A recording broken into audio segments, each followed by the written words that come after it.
Hello, everyone. Today we are joined by Onwuka Frederick, an insightful Yes. thinker and author of The Great View of the Future: How AI Will Give Us a New Perspective.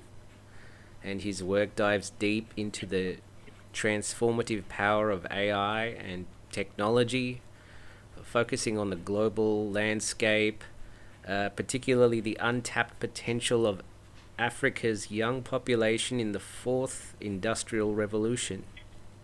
And we'll be exploring how these innovations could shape the future of humanity, the challenges ahead, and the opportunities that we can't afford to miss.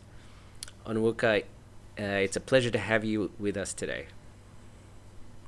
It's a pleasure. It's my pleasure too. Thanks for hosting me. I really appreciate. Generally, I'm Onwuka Frederick, a mathematics graduate. I read mathematics at the Ekiti State University, Nigeria, and I'm also an AI enthusiast. Like I love anything that relates to AI, and also have passion for the growth of Africa in the realm of artificial intelligence and so on and so forth. So, and I believe that if Africa can be included in accelerating the growth of AI globally, the world will become a better place, just like the way it was during the era of the second and the third industrial revolution. So I think Africa has the potential and has the demographic, the young demography that can do this, that can push this ambitious goal beyond its current level. So that is it. Yeah, so that's a good point. So Africa's population is very young and vibrant. So how do you see Africa's young population contributing to and shaping the future of technology and AI globally? I think it boils down to funding and the right strategy. Funding in the sense that in Africa there is low funding in terms of pushing for AI development and deployment. There's low funding, and because of, I will not say Africa is poor per se. Africa might be poor in terms of resources, in terms of capital, but in terms of resources, we have the resources, but we don't have the funding to fund our brightest talents. Because here, these talents are just languishing. There's nobody that is tapping them, and which is affecting the growth of the continent as a whole. So if we have a proper funding facility or strategy or model or system, this can be able to harness this untapped potential in Africa, most especially our young population or our young demography. So that is it. So we lack proper funding here in Africa What for now. about the low hanging fruit? Like, I know with healthcare, you would have access to, because there's not enough human medical specialists. But then now with AI, you have that potential to, say, have at least an AI in every village, say, to take care of the general health. So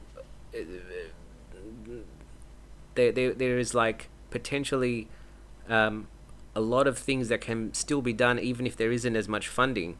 You know what I mean? So Yes. um, if that's happening as well, so how would you expect Africa to leverage all that low hanging fruit to Okay. push itself up in the global stage? So I think most especially, I think is low sensitization, because here in Africa we have a discrepancy between the urban people and the rural people. Urban people in the sense that people that live in the city are only those that are acquainted with the flow, with with the global technological flow. But in the rural area, there is low sensitization there, and this has really affected the penetration of or the knowledge of artificial intelligence in the global scale. most especially from Africa, because in the rural area, most they just low penetration there, and people are not really acquainted with what is going on in the global front. So if there is the only way this can work is when we have a high sensitization, not just only in the rural, in the urban area.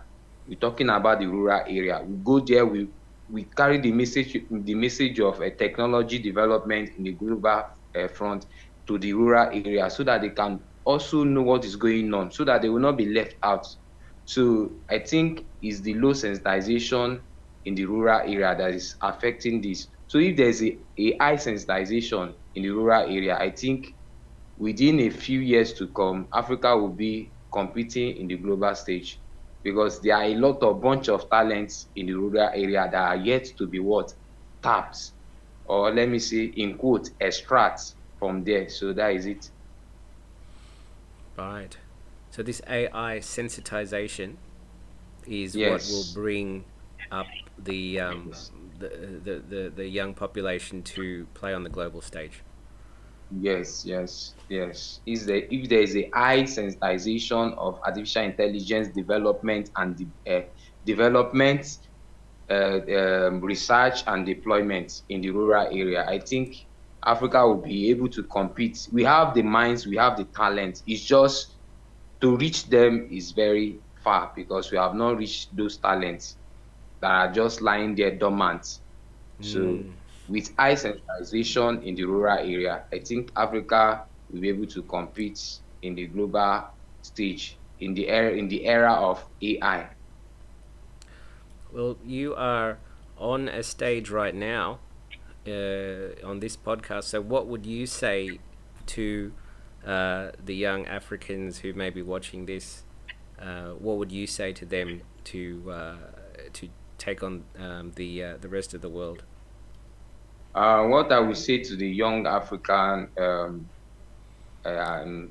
is just that they should acquaint themselves. They should be able to get more exposed, because by getting relevant knowledge, they should do more research on their own, personal research on their own. That is what I'm trying to say. Because in that rural area, there is lack of electricity, where people can easily use the internet, and there is low internet access in that place. So this young population, if they can get themselves acquainted by reading books based on artificial intelligence, asking questions, watching webinars, online webinars, and doing research on their own, I think the future is bright for them. The future will be bright for them. So that is it.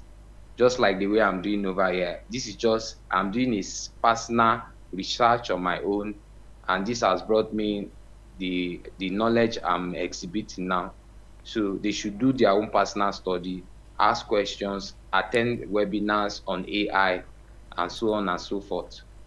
Yeah, I think I remember reading about Elon Musk and of Okay. Tesla, and also I think Sundar Pichai from Google.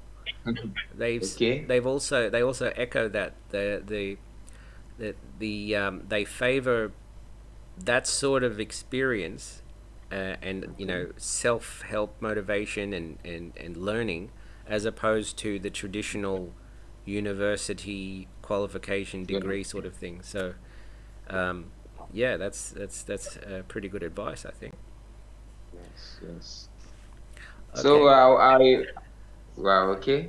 Yeah, I would yeah. like you to I would like to show you something that I just designed. I designed a template for artificial intelligence. This is it. You can see it. Yes. This is just like. Can you see it? Yes, I can see.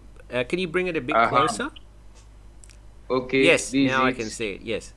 it. This thing is just like a diagram that shows the intersection between AI, ML, HL, UL. Now UL is ultra learning.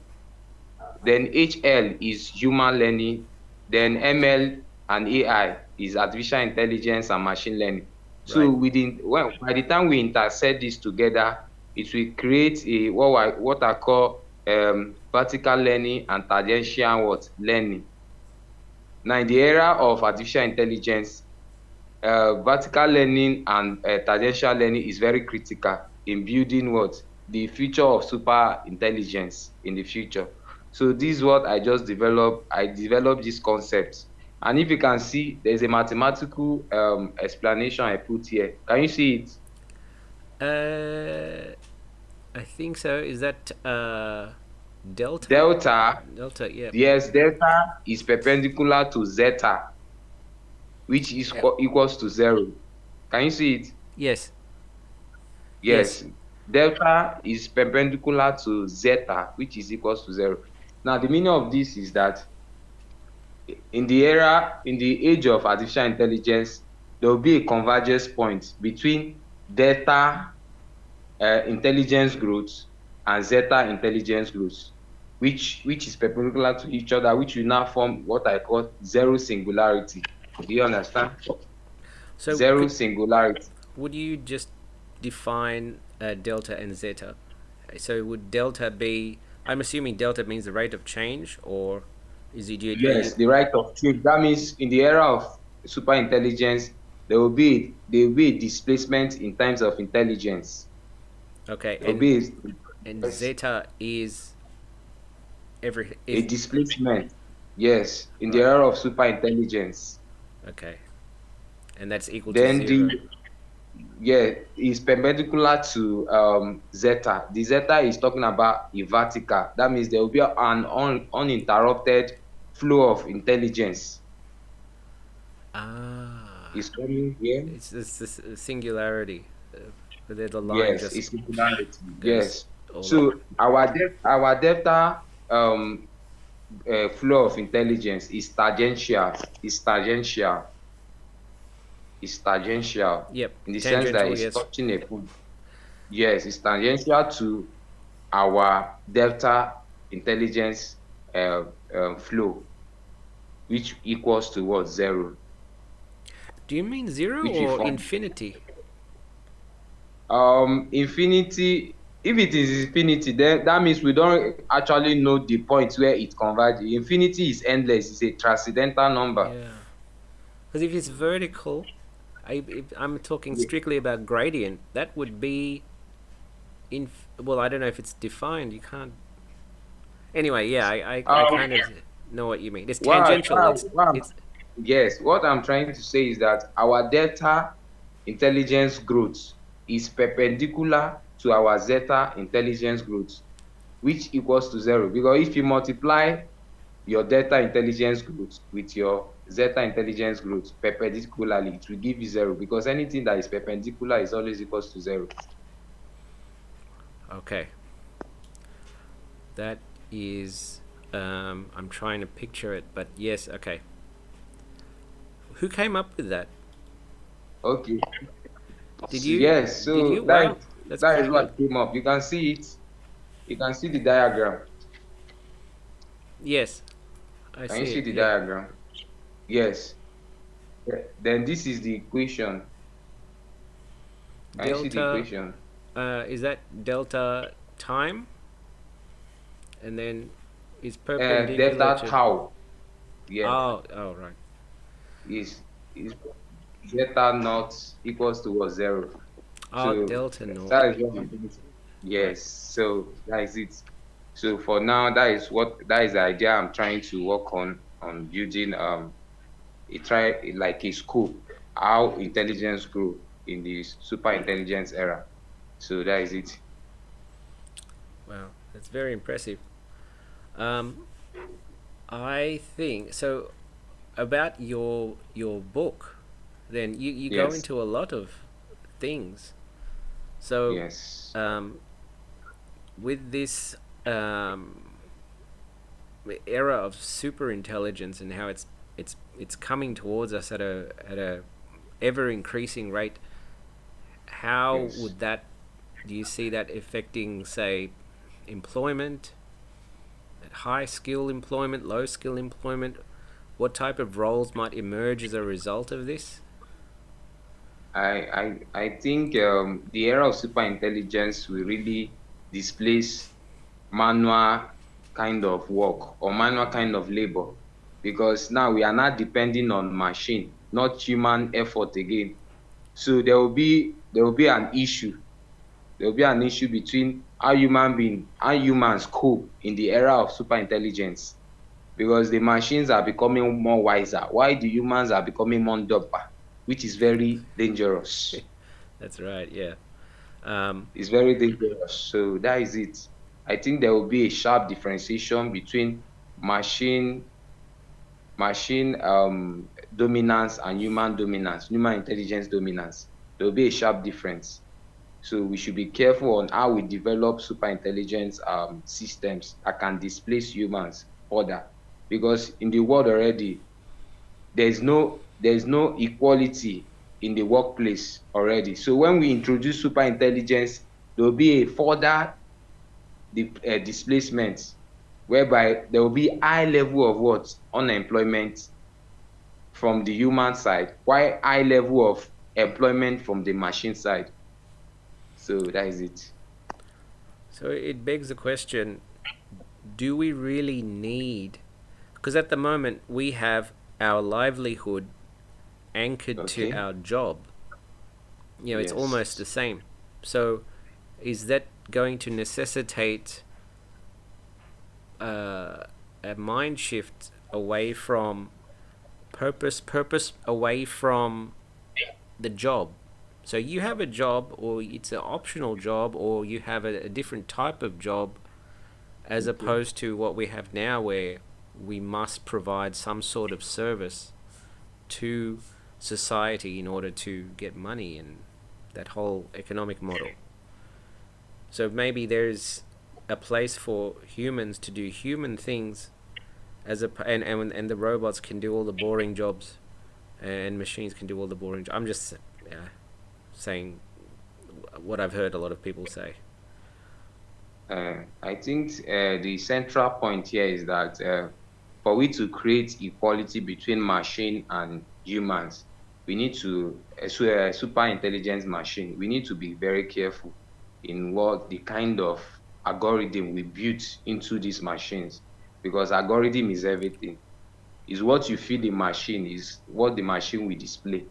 So the kind of algorithm are the scientists, the codes that they build while building machines should be very precise. Do you understand? It's something that, because when by the time you leave the machines to start doing the work of human being, and you are leaving humans to do the work of a machine, there will be a problem. So for we to create a balance, we need to try to look for something that the machines can't displace humans from. Do you understand? We need to build them based on purpose-based jobs, not just jobs, anyhow jobs, purpose-based jobs that the machines cannot be able to displace humans, so that the humans will not be able to fall under the what unemployment cadre. So that is it.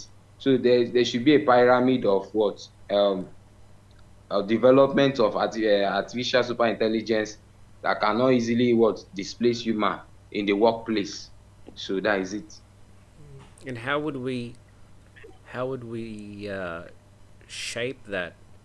Because if we rely on just the market forces that are present, it looks like it's going to, if if a company can employ robots and make themselves more efficient, Mm, if they don't do it, they will get outcompeted by the first company that does. So it's kind of like a mm, race to the bottom, as far as they have to maintain their competitive advantage and efficiencies in order to remain competitive. So I understand what you're saying. I'm just trying to figure out. So what would be the controls? Would it be government oversight? you just said one of the control system now, the government oversight. The government has the responsibility to checkmate what is going on in the AI community. They need to checkmate and create laws, stringent, very strict laws that can be able to protect the development of dangerous ASI, that means artificial super intelligence in the future. So Yep. these Yep. laws and policy can easily guide the way AI researchers develop what artificial super intelligence. So the government has a role to play, a very formidable role to play in the development of in the development, deployment of what artificial intelligence. And now that the world is now disorganized, we are looking up to the superweights in the global front, like the US, the China, Russia, etc., etc. We need to, these countries need to be careful how they play their dirty geopolitical games. Do you So, understand? yeah, that was the point I By was the going to time raise. Yep. geopolitical scenario games is also a very strong factor here, because everybody is just doing their thing. There's no regulation. The US is just after their own. The Chinese also have their own, just like that. So there's no global body that is looking towards the protection of dangerous artificial intelligence. Yeah. So So, we need the world to be united, both the yes. US, the China. Also, Australia is also a formidable player in the AI community. So we need human-based laws that can protect and checkmate and the development and the deployment of what dangerous artificial intelligence in the future. So that's right. So, in order to allow government to become effective, you need Mhm. you need a global government body, because Yes. if you, like, let's say if Australia does it, or Africa or Europe or whatever, if China doesn't, and China says no, we're just going to keep going and build Hmm. robots, so there's a competitive advantage of ignoring those government regulations unless it is across the board. Um, so yeah, so we would need some sort of global oversight somehow. Yes, yes, It definitely. is. Like you were talking about competitive advantage, let me just chip in something. There's also what I call empathy advantage. Do you understand? There should be an empathy advantage, like a country that has the empathy towards humans, the human race, should be the one to oversight Do you mean the empathy? development. Yes, empathy. All I right. Yes. say Okay. empathy advantage. Do you understand? There's also an empathy advantage. The country that has the most empathy, or is the most empathetic, should be able to be the head of this governing body. Because now the way I'm looking at it, all over the country, the big weight in the AI realm, they are just selfish. They are just after their own, and which is very dangerous for the world, for the peace of the world. They are just using it to develop military weapons, all those kind of things. So the world does not need that. We need AI that is human friendly, not dangerous to humans. Yeah. So countries that will be the head of this governing body should be the most empathetic amongst all. So that is it. See, it's a double-edged sword, isn't it? It's like if you're a Yes. struggling government, Yes. you now have the potential opportunity to leapfrog other nations Yes. if Yes. you Yes. push the accelerator. Yes. But Yes. then it's at the Hmm. detriment It's a of your, detriment. yeah, of other things like the people, their jobs, their prosperity potentially, and like it's it's uh Hmm. it's a can of worms. But yes, you're right. Hmm. That's what we have to be doing. I don't know how we're going to do it. Definitely, definitely, that's what we're supposed to be doing. Definitely, we need a body that can oversight the development and deployment of artificial super intelligence in the Hmm. future. We need a body. Well, do you see? AI then as like a tool for augmenting human abilities? Or do you foresee it being more autonomous and potentially making decisions without human input? Ah, I think it is both ways. It is both autonomous, and it's both that has the potential to augment human intelligence, in the sense that if you look at Meta, they have developed augmented reality devices Mm, like Meta and yep, Facebook. So this can also show you that artificial intelligence has the potential to augment human experience, immersive technologies, do you understand? That can yep. augment human what experience. Yeah, so that's why I Do you was get it? mentioning it because Yes. if you want to keep humans in the loop, then Mm, perhaps, especially on the way up, if you were to augment humans' yes. abilities, then you would preserve jobs, you would preserve purpose. We have to be very careful that we take care of the purpose of humans in the advent of AI. So, what would be your response to?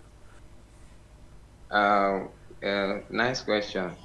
What we need to do is just to build AIs that are, as I said now, that are human friendly. Do you understand? Human friendly, not the ones that are too, that can easily displace humans in the scheme of things in the workplace. So is the ability of we building these machines is what we're supposed to be looking into. And we also talk about that regulation. Regulation can also help in that regard. So before any AI firm tends to build any artificial super intelligence, they need to checkmate them. Okay, this is what we want to build.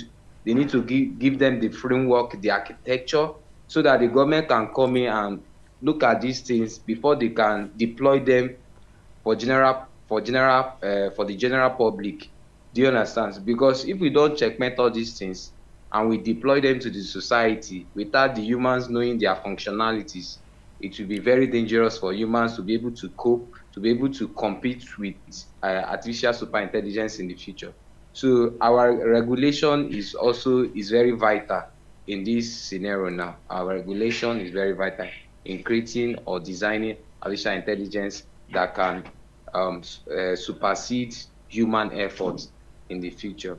So if we can create something that a machines that can have inequality with equality with humans in the future, that one is far better than creating artificial intelligence that are very smart, that can outsmart humans in the scheme of things in the workplace. So that is how to now you have to create a balance. There should be a balance between that. So for now, that is what I can say for now. So, you mentioned ASI or artificial superintelligence, and before that is artificial general intelligence, correct? So, how far Mm. away do you think that is? How far are we from Um, AGI? I, I think the distance is very far, but looking at the current research that is going on, we can say the distance is just an approximate future or a proximate future from now. Because what I'm seeing recently from AI researchers all over the world is mind blowing and mind boggling. So the research is already going on towards artificial super intelligence, but for now we can still say it's a science fiction to to to achieve that. For now it's a science fiction. People are just experimenting their knowledge just to try and see what can come out of it. But for now I think artificial super intelligence has not come here to stay. Instead, it's still in the what? In the back burner. They are still trying to develop frameworks towards building artificial super intelligence in the future.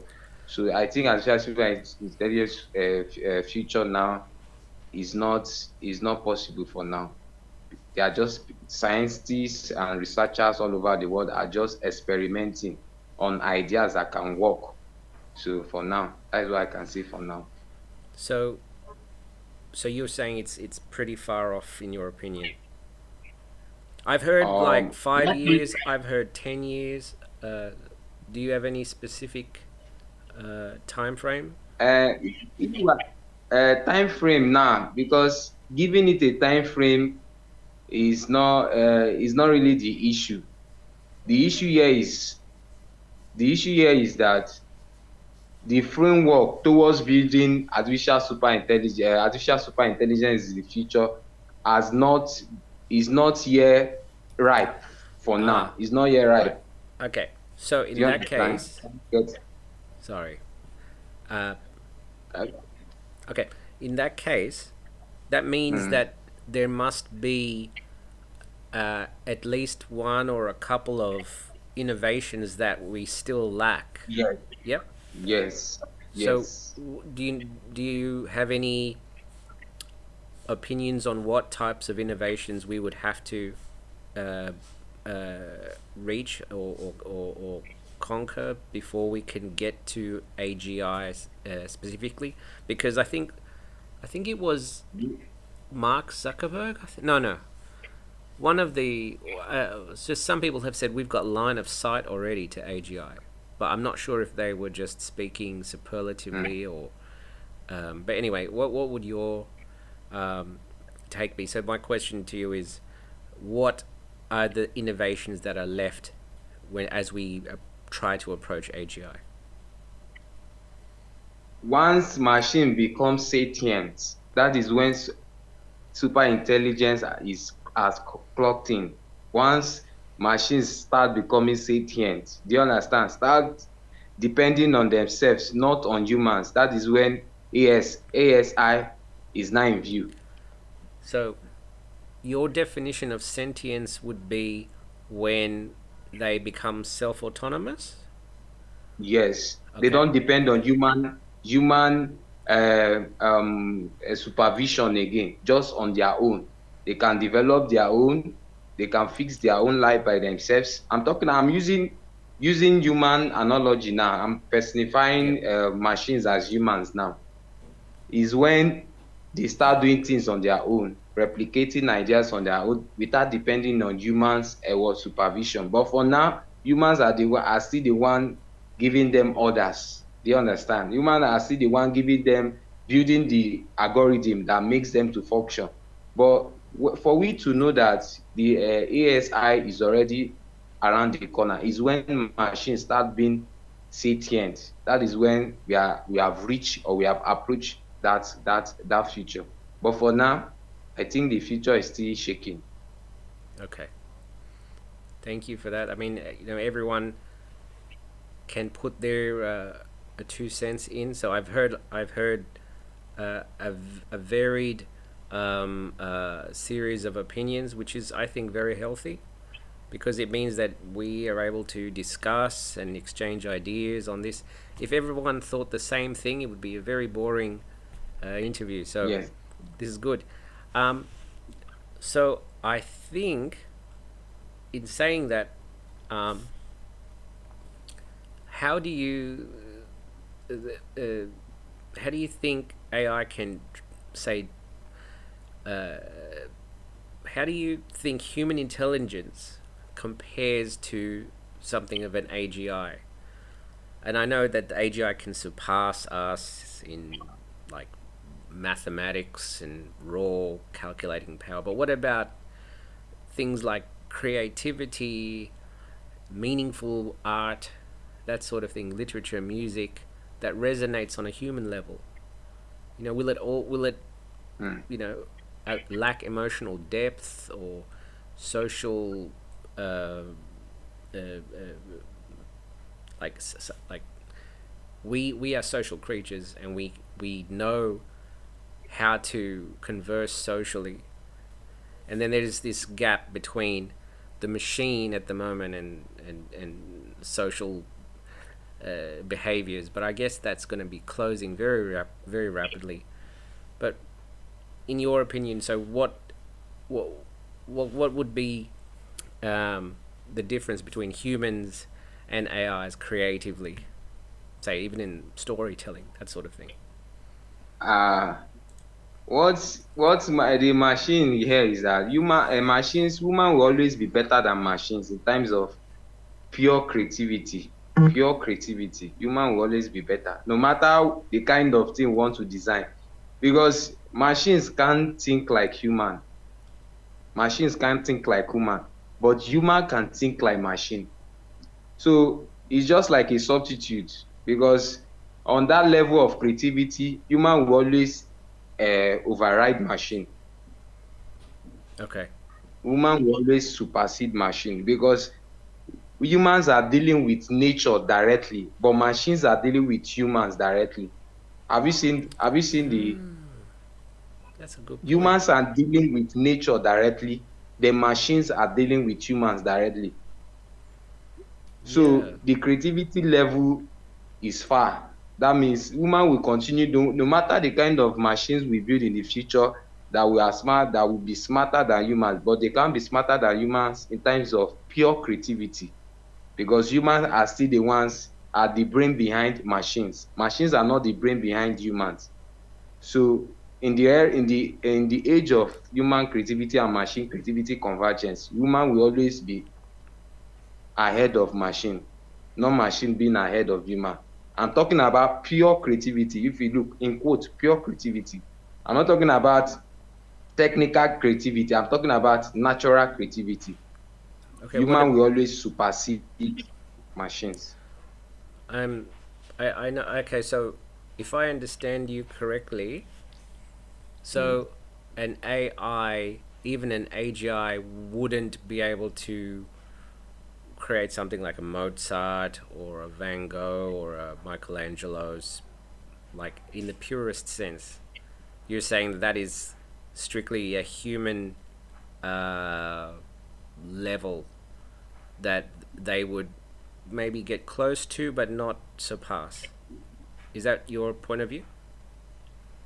Uh, it's my work that way because machines can replicate what humans input in them. Do you understand? In terms of algorithm, is what you feed the machine is what the machine will feed out. It's just like a feedback loop, garbage in, garbage out. Do you understand? That is what machine Right. does. But Okay. humans are not garbage in, garbage out. Before humans can do anything, they have to think in depthly. But machines, they don't do that. So that is where the issue is. So that's why I say in the aspect of pure creativity, human will always supersede machine because machine is just duplicating what humans are giving them as a what as an input algorithm into them. But humans, there is not the algorithm that human is feeding from is nature, and nature supersedes everything. So that's why I said humans depends on nature and the machines depends on human. So in the era of AGR and humans will always supersede machine. But what we are talking about when you say duplicating creativity, machines can do that. Machines can do duplication of creativity. They can do that. They have the power. They have the potential. They have the computational Yeah. power than humans. But when we are talking about Oh yeah, of course. natural or the purest form of creativity, we always come from humans. I see. Okay. You get me? Yeah. Yeah. Yes. Um, so with so if we take then say humans and say eh, just like just like with my question on jobs and how AI can augment the humans, do you think that AI could augment us mentally and physically? So we become kind of like a symbiotic. Uh, uh, I don't want to use the word cyborg, but we have a AI enhancements that make us more intelligent, more creative, potentially, and fitter biologically. So, do you think that the humans in the future are going to be like the way we are now, or will they be more advanced? Uh, Humans will be more advanced. That is the infusion of um, humans and machines. I see it as humanity. Ah, Humanity. Yes. humanity. Yeah, yes. Human. That means humans and machine. Oh, Then human. I call it, Yeah. yes, humanity. So there will be what? An integration between humans intelligence and machine intelligence. Humans will enhance more than this because in the era of cyborgization, to advance humans knowledge and intelligence, we need to infuse machine and humans together to be able to what? Complement each other Mm. Yeah, I think in that's the what. super intelligence what? Future. Now the civilization of super intelligence future is when we infuse machine and humans together. That was something that I think Ray Kurzweil is famous for saying. He said that as Yes, yes, as the yes, yes, pace of innovation gets faster, we yes, must augment ourselves to keep up with the machines. yes. So I guess Hmm. that's a popular sentiment that we can't just stay the way we are. We have to Remember, enhance. yes. Remember, if we are augmenting ourselves, we have to be careful because augmentation is a cheap talk. Everybody want to be augmented. We want to be advanced like the machines. We have to check. Humans have their own humanity. Machines should also have their own humanity, which I call machinity. So we need to understand this connection because you can't augment something you don't understand the essence. Do you understand? Humans have their own essence and machines also have their own essence. So we need to understand the essence of machine and human essence to be able to what? Create that what? Balance. So that when we want to augment, there will not be an issue between humans and machine. So that is why I said humanity, bringing Right. the humanity of humans and the humanity and the machinity of machines. Do you get it? So that's yeah, that The makes a lot of sense. So humans have humanity, and machines have machinity. machinity of machines. So we need to understand that basis. Do you understand? We need to create a balance for we to start augmenting towards super intelligence in the super intelligence future. Do you understand? So that is it. Empathy is key. So that's why I say we should build artificial empathetic super intelligence, AESI, Ah, artificial empathetic super intelligence. That is what we're supposed to be looking towards, not just building artificial super intelligence. We need to look at artificial empathetic super intelligence. so that brings up another Machines, point. Sorry, I yes. think that you just brought up another point. Well, what you said has raised another point in my mind, and that is, Mm. will there then be a divide between those humans that can afford the enhancements and those that Yes, can't? yes. There will be a discrepancy. There will be, yes, yes, yes, yes. So, will there be again all these laws and oversight to stop this, or are we just going to allow people that want to get? Well, it's a whole can of worms, isn't it? If in the era of cyborgization, if because the rich will always go before the poor because they have the money.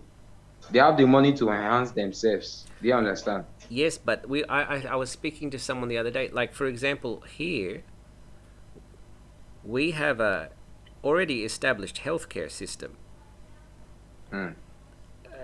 advanced healthcare system, but it is so slow to move. Mm. I'm in it.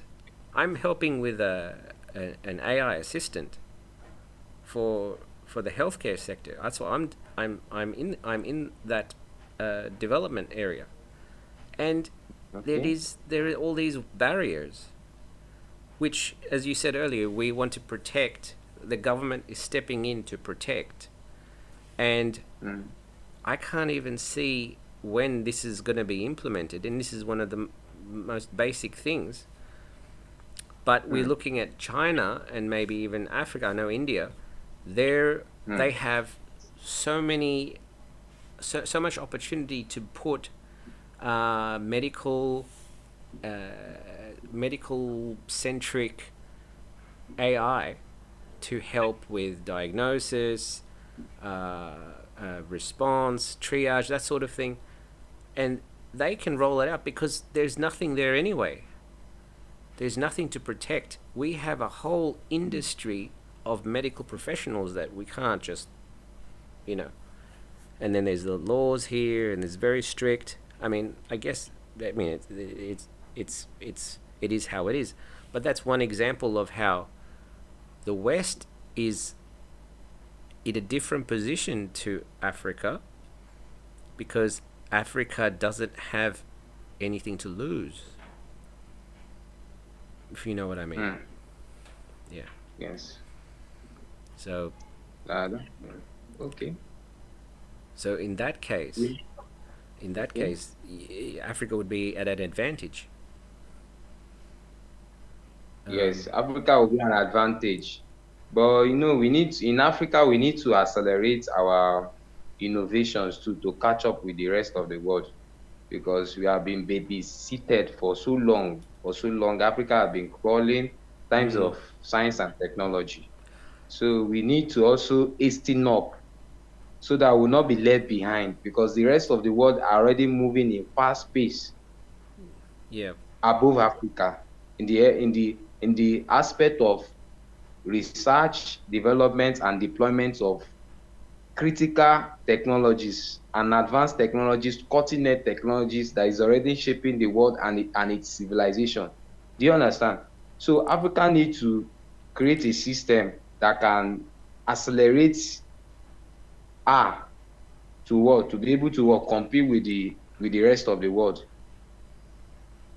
in the age of artificial civilization per se. Let me in quote as artificial civilization.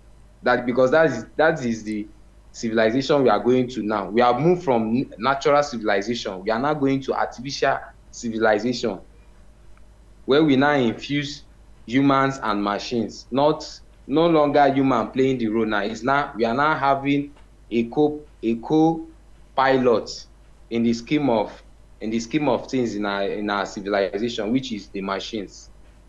So we have moved past the era of natural civilization. We are now moving into the era of artificial civilization. AC. Yeah. Yes. From Mm, AN, no, A from NC to what? To A AC. AC. Yeah. Yes, That's a nice way of yes. looking at it. Mm. Natural civilization to what? Artificial civilization. Then the next one will now be the one that is tangential to it is now UC, ultra civilization. We are getting there soon. That's the one where we can warp reality pretty much. You know, we think about something and it can appear right in front of us because we have Yes, yes, nanotechnology down to the to the atomic level. yes, yes. That is this UC, ultra civilization. So from is just like a stepwise growth, a stepwise growth. Then why UC is not tangential to these two, NC and AC. So UC is tangential to both. So that is it. That is when satiency will now come in. When machines will now become more sentient and start doing things on their own, not depending on human supervision as it was before in the age of AC. My goodness. Well, in that case, so what so this technological singularity then that's an inevitable event that is inevitable. So and then once we reach that, what are we doing? We're going advancing into space. Are we going to colonize the galaxy? Um, Yes, that's yes, because the human world will now become so advanced that our species will be so intelligent. Our offspring will become so intelligent to the extent that they can easily connect the dots in the world, like advancing the exoplanets, like Elon Musk is doing currently. He's trying to colonize Mars. Even Blue Origin CEO Jeff Bezos is yeah, also trying to explore the exoplanets. So in the era of UC, it will be seamless. It will be right. much seamless than humans. That is it. Wonderful. Well, Onwuka, thank you for Thank you. uh, this wonderful interview. It was very insightful. Um, and I look forward to seeing what what things you have in store for us after with with your book coming out, and maybe any follow up interviews that would, I'm really looking forward to it. Thank you so much. I want you to advise your guests, your viewers is on Amazon. They should support me. I'm just an African that is trying to push the boundaries of scientific what knowledge to the outside world. And I think the advanced world need to also pay attention to Africa as a whole. Africa has a lot of potential. If you can come to Nigeria, Kenya, a lot of talent. Africans are not dumb stars. They are brilliant, they are intelligent, and they are ready to also give their best in the advancement of what AI.